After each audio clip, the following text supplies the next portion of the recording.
So there's a heartbreaking story coming out of Texas. Somebody went to a COVID party, which is a thing. Pains me to say it, but it's true. They went to the COVID party because they thought that the virus was a hoax, and a bunch of people get together to see if anybody gets it, and I guess this was a way that people thought, like, hey, we'll prove that this isn't that big of a deal. Well, you can guess what happens next. A so-called COVID party turned deadly for a 30-year-old in San Antonio. Methodist Hospital says one of their patients claimed to have gone to such a party before dying from the disease. Eyewitness News reporter Holly Stouffer tells us the heartbreaking words the patient shared before passing away. A 30-year-old patient dies at Methodist Hospital after going to what's being called a COVID party. This is a party held by somebody diagnosed with the COVID virus, and the thought is that people get together to see if the virus is real and if anyone gets infected. Chief Medical Officer Dr. Jane Appleby heard the heartbreaking story from a member of her staff. Just before the patient died, they looked at their nurse and they said, "I think I made a mistake. I thought this was a hoax, but it's not." Appleby says several of their critically ill coronavirus patients are in their 20s and 30s. It's a growing trend seen across San Antonio. The majority of our cases now are people under 40 years old. For most of June, young adults made up about 25% of positive cases. Mayor Ron Nirenberg says we're in a period of very high community transmission. If you're having a party with people who aren't part of your social circle in your household, it has the potential to be a COVID party whether you like it or not. This is just one example of a potentially avoidable death in a young member of our community. Appleby says they care deeply for their patients, and while they're ready to help you, they hope you don't need it. Please wear a mask, stay at home when you can, avoid groups of people, and sanitize your hands. I take no joy in this story. I despise anybody who would do a tap dance and say, "I told you so." This is just heartbreaking. This is just really sad. And to some extent, I don't just blame the individuals here, because it is true that our government and every sort of official authority source has lied to us so many times that people are now skeptical of absolutely everything that comes from any kind of official outlet. So when you get lied to over and over and over by the people who are supposed to tell you the truth, then when they tell you the truth, it's a boy who cried wolf type situation, and bad things happen. And so that's what happened in this. Now, I want to beg people and plead with people, for the love of God, take it seriously. There was an interesting story. Somebody was saying on Twitter that, like, a baseball player, and they're from the Northeast. In the Northeast, when they go out, everybody's wearing a mask. The person was in Florida, went to the store, wore a mask. He was getting dirty looks as a result of it. And I'm here to tell you guys, it is not macho. It is not manly. It is not like, you're stronger as a person if you don't wear a mask. A virus is a little microscopic enemy. And it doesn't matter about your willpower. If it gets you, it gets you. So to not wear a mask doesn't send off the vibe you think it does. It actually sends off a sign that, like, hey, perhaps I'm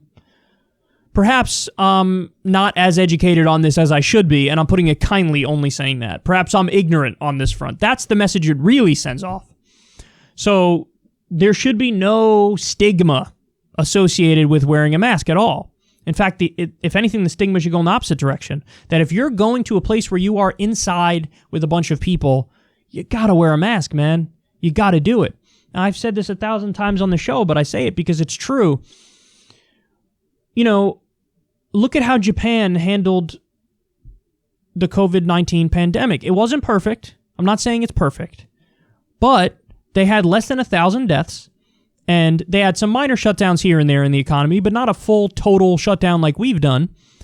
And less than 1,000 people died. Why? Because virtually everybody wears a mask. So yes, masks are that important. They are that vital. And, to try to tempt fate and get the virus on purpose, oh my God. My only argument to you, and this is the strongest point I think anybody can make, is this.